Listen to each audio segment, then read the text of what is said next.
नमस्कार, मेरा नाम संजीव जिंदल है और मैं गांव देवरा। मेरा जन्म तो दिल्ली हुआ था, लेकिन मैं गांव से बहुत जुड़ा हुआ हूं और दिल्ली में मेरा काम है, लेकिन मैं गांव में हर हफ्ते आता रहता हूं। जिंदल साहब, ये बात स्टेज पे भी हुई थी कि जो आदमी बाहर निकल जाए और जो धनाढ़ हो जाए तो वो गांव में पीछे जो रह गया उसको छोड़ जाए, लेकिन आप हमने आड़े भी जिक्र सुना लगातार गांव तो जुड़े रहना के कारण है कि आप प्रेम आपका बर्बाद है। जो मैडम ने भी बात बोली थी, आपने भी वही सवाल किया है कि ये बात सच है कि जो एक बार बाहर चला गया उसका जल्दी वापस आना मुश्किल है, लेकिन मेरा थोड़ा सा बचपन से ही गांव से लगाव रहा था।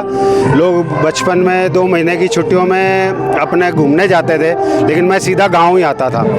तो उस वजह से और मेरे पिताजी ने जो मुझे संस्कार दिए समाज सेवा के लिए, गांव के लिए, उसकी वजह से मेरा जुड़ाव इस गांव से इतना बना हुआ है कि मतलब मैं ज़रा सा भी अपने आप को खाली महसूस करता हूं तो मैं पहुंच जाता हूं, और कई बार तो काम होते हुए छोड़ के भी आना पड़ता है।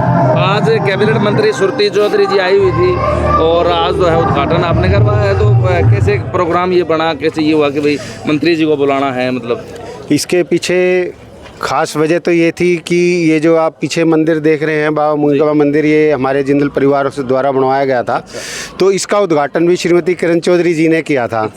तो जब हमने ये भवन बनवाना शुरू किया तो हमारी इच्छा थी काफ़ी कि हम या तो किरण चौधरी जी से नहीं तो श्रुति चौधरी जी से इसका उद्घाटन कराएंगे, और बाबा के आशीर्वाद से बहुत ही मतलब कम समय में, मतलब 6-7 दिन पहले ही हमने उनको इन्फॉर्म किया, क्योंकि आज 14 का दिन था। हमारे कुल देवता की धोख लगती है हमारी, हर महीने हम यहाँ आते हैं। तो हमने तारीख भी इनसे नहीं पूछी थी, इन्हीं को बताई थी कि जी 4 तारीख का मुहूर्त और आपको आना पड़ेगा, और हम मान गए इस बात को उनकी कि भाई उन्होंने तुरंत हाँ भर दी कि मैं पक्का आऊँगी। बहन जी ने बताया कि आपका परिवार लगातार जो है चौधरी बंसीलाल जी के समय से ही जो है लगातार जो है जुड़ा हुआ है। हाँ जी, बिल्कुल, शुरू से ही जुड़े हुए हैं, क्योंकि हम तो अपने पिताजी से, दादाजी से नाम सुनते ही रहते थे। हमें इतना जानकारी तो देखो बचपन में नहीं थी, बस हमने तो एक बात ज़रूर सुनी थी जो मैंने स्टेज पे ही बोली कि भाई बंसीलाल जी ने इतनी सड़कें बनवा दी थी उस टाइम में, उसकी रिपेयरिंग आने वाली सरकार के भी बस की बात नहीं थी।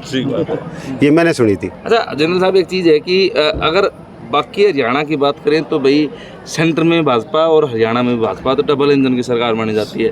लेकिन अगर तुसाम हल्के की, अपने हल्के की बात करें तो ट्रिपल इंजन की सरकार, भाई कैबिनेट मंत्री, फिर सांसद, फिर राज्यसभा सांसद, क्या कहना चाहोगे? देखो जी, अगर जो आप इसका सच जवाब सुनना चाहो तो मेरा पॉलिटिक्स में ना मतलब ज़ीरो इंटरेस्ट है। मेरे को बहुत कम ज्ञान है, क्योंकि मैं शुरू से ही व्यापारी रहा हूँ। मेरे से तो यही रहा है कि भी अपने काम में ध्यान दो और अपने परिवार में ध्यान दो और समाज सेवा में ध्यान दो, सरकार चाहे किसी की भी हो। इसलिए मेरे को सही में कोई नॉलेज नहीं है। ना जो इसका मैं भी आ जाओगे, साइड में खड़े हो, फायदा क्या है? जो है लोगों का ये भी देखा गया है भाई, जब विपरीत समय आता है तो लोग जनता बदल भी जाते हैं, लेकिन इस बार भी देखा गया कि जो है किरण चौधरी जी को, श्रुति चौधरी जी को कहीं ना कहीं हुआ कि भाई लोग छोड़ गए थे, बदलाव हो गया था।